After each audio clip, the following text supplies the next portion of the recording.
John knew that he and his wife were to blame for the death of their son.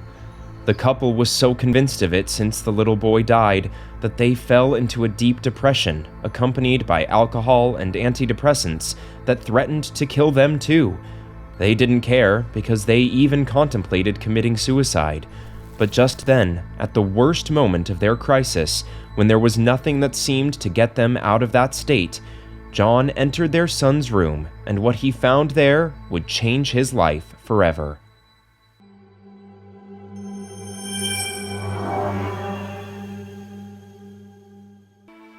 John had not known alcohol and drugs only with the death of his son. From an early age, he began in that world of consumption in the company of his father, an alcoholic who did not mind dragging his son with him to that spiral of perdition. When he was just 15 years old, John retired from the school and started to work in a carpentry shop, where he earned the money he needed for his weekend parties.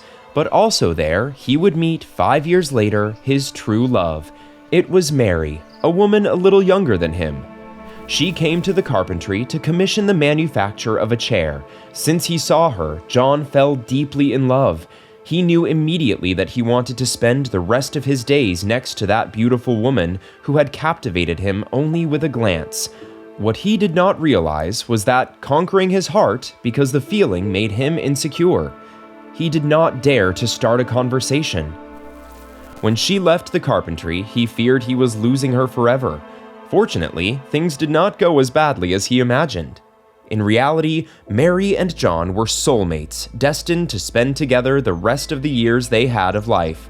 So she also felt quite attracted to him and decided to continue going to the carpentry with any excuse to be able to see John, approaching him and crossing a few words. It was not long before that business relationship arose a first date, and after that, a relationship was born between John and Mary. John was still a person who consumed high amounts of alcohol every weekend and who consumed drugs from time to time, but Mary was not precisely a saint. She was also a frequent drinker and had no problem in accessing the world of drugs carried by the hand of John. She did not imagine that this decision would change their lives. In reality, contrary to what John and Mary could imagine, they managed to carry out their consumption of alcohol and drugs in an atypical way, with a strange sense of normality, because he limited in that consumption to his weekend parties, and the amount of the substances they ingested was only enough to make them happy and disinhibit them a little, but they never tried to reach a point of drunkenness or hallucination that made them lose control of themselves. However, everything was about to change. John and Mary had a deep wake-up call in their lives when one morning she felt extreme nausea. A sixth sense made her run right away to a pharmacy for a pregnancy test that came back positive. Mary was pregnant. Although she and John lived together for a long time, they had never considered getting married, much less having children, and they still considered themselves simply as a young couple. Mary came to fear that John would react in a wrong way, scolding her for not taking care of herself, asking her to abort, or simply abandoning her. Still, against all odds, also in the face of pregnancy, the couple could take out those reserves of responsibility that had characterized them and decided to move forward together. A few days after that pregnancy test, John surprised Mary by asking for marriage. As he told her, he had already been thinking about it. This proposal had been considered before. Still, he did not dare to do it because he was unsure if she would accept. Still, when he knew that they would be parents, he understood that their love was already sealed and that there would be no way for her to say no because she also loved him. It was a simple but happy wedding with the closest friends and family. During the party that followed the wedding, John surprised himself by rejecting every one of the glasses of liquor he was offered. In theory, who should take care was Mary. Still, John developed a paternal instinct that made him feel that he should take care of himself. He also wanted to give an example to his future son, so that without talking to each other and without saying a word, a silent pact was established between the two. Since they learned that they would be parents, they would not use alcohol and drugs again. However, not everything was as perfect for them as they imagined it. By the time Mary had realized she was pregnant, she was already 2 months pregnant.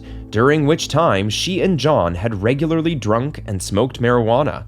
That time was enough to create in the fetus what scientists call fetal alcohol syndrome, that basically consists of affecting the health of the baby as a result of alcohol consumption during pregnancy. The way in which each creature is affected varies according to the particular conditions, and in the case of the baby of Mary and John, it resulted in their son being born with heart problems. The first months of the baby's life were especially difficult, and the married couple had to run from emergency to the hospital on more than one occasion late at night to save the life of their son. But the child managed to survive.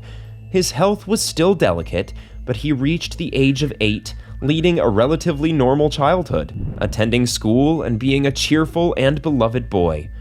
One night, he had an intense chest pain, and his parents rushed to the hospital, but apparently it was simply a false alarm. A week later, however, the pain was repeated, and this time the childhood entered the hospital for the last time alive. He had suffered a heart attack and would die 2 days after being hospitalized. The pain of John and Mary was double. Not only had they lost their son, but they felt that they were the culprits and that they had killed him because they were fully aware that the illness of the little one was due to the consumption of alcohol that they had in the past. Ironically, they tried to drown this pain by returning precisely to those old adventures, trying to swallow their depression with beer and marijuana. But just when everything seemed to indicate that he would end up dying of an overdose, John entered his son's room and found a notebook of the little one. What he read there made him cry.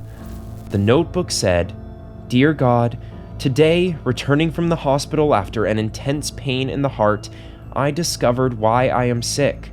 My parents believed that I was already asleep, but I listened to them while they were blaming themselves for having consumed alcohol when my mommy was pregnant. I ask you with all my heart to give them the strength to understand that the only thing they are guilty of is having given me life and of having made me happy during the 8 years I have lived.